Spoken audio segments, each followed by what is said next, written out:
So, you said there was a topic in the news recently about the Mount Rushmores of music for the 2010s, right, Drew? Yep. See, Okay, I'll you want explain to? that. Yeah, please. So I think it was like this past week or two, it's been going around on social media how there was like basically a Mount Rushmore of music in the 2010s. And it was already like pre-planned where they already had three people. And those three people were Drake, J. Cole, and Kendrick Lamar. And they were saying fill in the fourth. So the question I have for you guys is, do you agree with those three? And if you do, who would your fourth person be? And if you don't, you can fill out your own Mount Rushmore of music in the 2010s. 2010. I'm trying to think back to 2010. It's the whole decade too, from 2010 to 2020. I mean, okay, so Drake is definitely one of them for sure.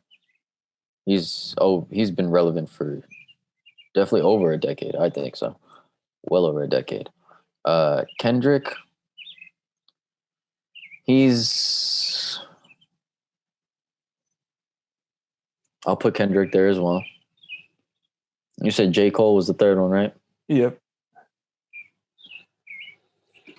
Huh. I've always found it kind of weird why people compare Kendrick and J. Cole. I don't know why that comparison was made specifically with them two. Only because J. Cole isn't as versatile when it comes to his personalities in music.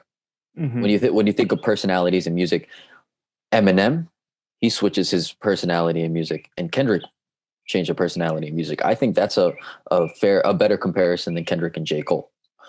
I'm not taking anything away from his music ability because he's very talented. I think he is definitely. I think his name could be brought up, but they shouldn't be compared the way people have always compared them together.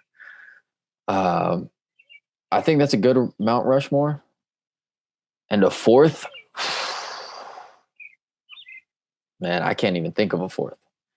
When it comes to big names, like I don't know if there is another one that's comparable. Like some of the names that they were talking about were Nicki Minaj, Future, Young Thug, different people like that.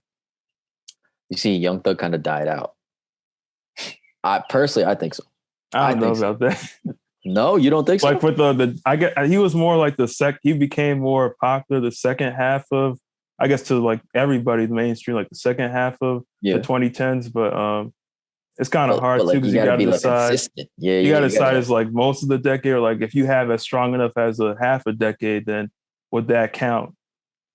You see, so Nicki Minaj is actually a pretty good choice, I would say, because she still has a solid following, and like she retired, right? And then she dropped an album, right? Like out of retirement.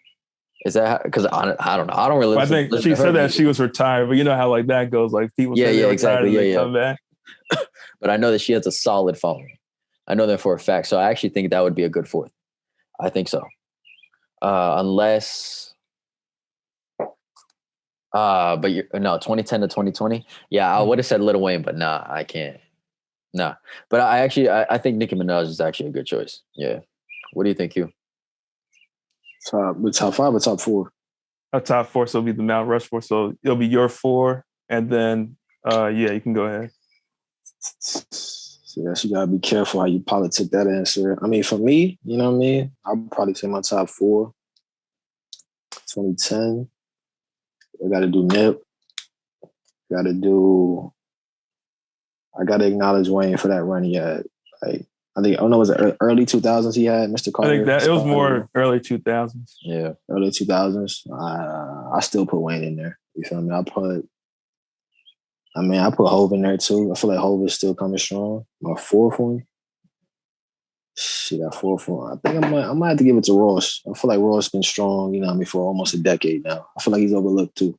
Yeah, that's a good one. Yo, I actually think that's a great one. Yeah. Actually, I didn't think of that. Yeah, because he's been consistent with his music. If you look at his projects, the quality of his projects have always been solid. Always. And he has great artists on his features. He always has great features on his albums too. That's definitely a great name to mention. I think I would definitely agree with Drake. You definitely got to have him in there, just the run that he had in the 2010s. Then he just won Artist of the Decade for Billboard. So I feel like he's definitely a lock in. I would say definitely agree with Kendrick and J. Cole. I feel like they're kind of compared because they kind of, I think, started around the same time. And just in terms of like their come up in terms of like how they got into the mainstream was kind of around the same time as well. And for the fourth, I like the Rick Ross one. That was something I didn't think of before. I would say for me, it's between a toss up between Future and Nicki Minaj. But I think I would put Nicki Minaj as more for a run in terms of like just being in like the spotlight and how she was a female rapper, how she really kind of changed the game for female rappers for that the decade. So I feel like those are my top four. Definitely. No, I honestly think that I'm telling you, I really like that Rick Ross option though. Yeah. Even though Nicki I think is bigger in general, but Rick Ross I actually do. I'd probably go with that one over personally. I think Rick Ross would be a better choice. Yeah, you have a good argument for him too. No, definitely for sure. Port of Miami 2, fire. He did that. Who was the? Oh. Well, nah. Okay, never mind.